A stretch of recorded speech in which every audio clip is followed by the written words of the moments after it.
মুসলমান এটা ঐতিহাসিক ভুল করতে যাচ্ছে। আসামের মুসলমানরা বলছেন আমরা কি জ্বালাতে আছি হিমন্ত বিশ্ব শর্মা সেটা আমরা বুঝছি। বাংলায় কোনো দিক দিয়ে যদি এই বিজেপি ক্ষমতায় এসে যায় তাহলে বাংলার মুসলমান আমাদের চেয়েও মারাত্মক অসুবিধার সম্মুখীন হবে। তারা চায় না যে বাবরি হোক, কাজী মসজিদ হওয়ার বিপক্ষে কোনো মুসলমান হতে পারে বা খুনি হবে না, কোনো হিন্দু ভাইও না, কোনো প্রশাসনও না। তিনি ঘোষণা করে বলছেন যে আমি 90টা সিট পেলে 100টা সিট পেলে বাবরি কেউ ঠেকাতে পারবে না। আবার স্পষ্ট ভাবে দেখতে পাচ্ছি ভিডিওতে বলছেন আমাকে 100 কোটি টাকা বাবরি করার জন্য দিয়েছে আর 300 কোটি টাকা দিব বলছে যে মমতাকে হারাতে। তো মমতাকে হারিয়ে লাভটা কি? কে আসবে ক্ষমতায়? যদিও প্রশাসন আছে, ওই কথা বলা ঠিক নয়, কিন্তু উদ্দেশ্যটা কি? তো প্যারা হাজির বুজুর্গ দোস্ত রাজি যে আপনারা আমরা মসজিদ কারণেওয়ালা লোক, আমরা বন্দা হয়ে যায় নাই।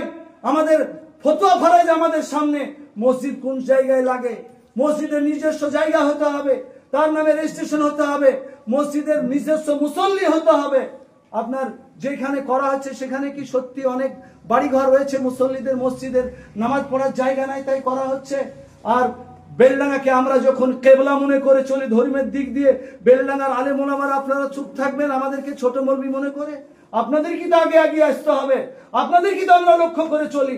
আজও আমাদের মানসার ছেলেগুলি বেলডাঙ্গা একবার বেড়াতে আসতে পারে, তারা মনে করে যে আমাদের স্বর্গে বেড়াতে চলে এসেছি। আর সেখানকার আলেম ওলামা নিশ্চুপ এই মনে করে যে যারা অপরাধী তাদের ক্ষমতা অনেক, তাদের মাস্তান অনেক, তাদের মাস্কেট বাহিনী অনেক, কাজী মৌলবীরা বললে পারে তাদের চাঁদা বন্ধ হয়ে যাবে, মাদ্রাসা বন্ধ হয়ে যাবে। আপনারা আগে ইস্যু ঠিক করে নেন, যদি ওটা সঠিক হয় তো সঠিক, আর যদি সঠিক না হয় তো আমরা কেন মাস্কেটের ভয় করবো, আর কেনই বা আমাদের চাঁদা বন্ধ হয়ে যাবে তার ভয় করবো? আমরা যদি বুঝাতে পারি যে এর জন্য সমস্যা হচ্ছে, আগামী দিনে সমস্যা হবে, নাজমুল হক মরে যাবে যদি মসজিদ হয় 2029 সালের আগে, আপনার বিজেপির স্লোগান হবে, গোটা ভারত জুড়ে করসবকের স্লোগান হবে মুর্শিদাবাদ চলো বাবরি ভাঙো, মুর্শিদাবাদ চলো বাবরি ভাঙো, এই হবে স্লোগান। তারা আগামী দিনে তাদের এজেন্ডা হচ্ছে যে হিন্দু রাষ্ট্র করতে হবে ভারত। কাজী মুসলমানের ভোট একদিকে হোক, হিন্দু ভাইদের ভোট একদিকে হয়ে গেলে তাদের আখেরে লাভ হবে।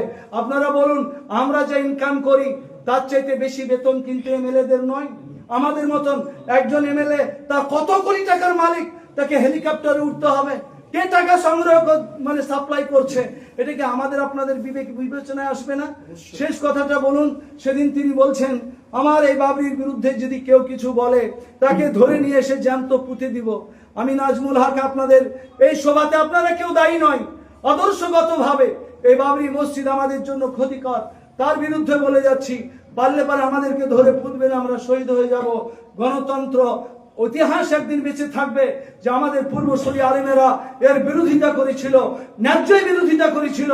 আপনারা আমরা যদি খামোশ থেকে যাই, চুপ থেকে যাই, তো কম এবং জাতি আপনাকে আমাকে ক্ষমা করবে না। ইতিহাসে কিন্তু সবাই আমরা দাগি হয়ে থাকবো।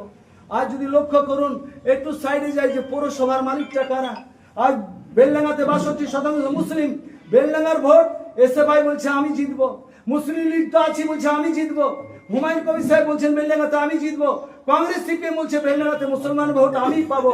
মধ্যে থেকে 38% ভোটওয়ালারা এক জায়গায় দাঁড়িয়ে ভাবছে যে বেলডাঙ্গাতে দাঁড়াও আমরাই বিজেপি হিসাবে জিতবো। মুসলমান বোকা রাজনীতিতে ব্যস্ত থাকবে, তারা কেল্লা ফতে করবে। তাই আপনাদের আসুন, প্রশাসন পাশে আছে, তারা অন্যায্য কাজের সাপোর্ট করবে না। আমরা আলেম ওলামা মসজিদ জমানো লোক, কোনো অন্যায় করিনি এবং মার্তেদামটা করবো না, অন্যায়ের সাপোর্টও করবো না। কিন্তু আমরা পাড়ায় পাড়ায় গিয়ে এলাকার লোককে বুঝাবো ঝামেলায় যুক্ত হেন না। হিন্দু মুসলমান কানে কান মিলিয়ে ওই পারে মুসলমান গেটের এই পারে আসবে, এই পারে হিন্দু ভাইয়ের ওই পারে যাবে। স্বাধীন বেলডাঙ্গাকে আমরা গড়ে তুলবো, এর প্রত্যয় প্রতিজ্ঞা আজকে করবো ইনশাআল্লাহ।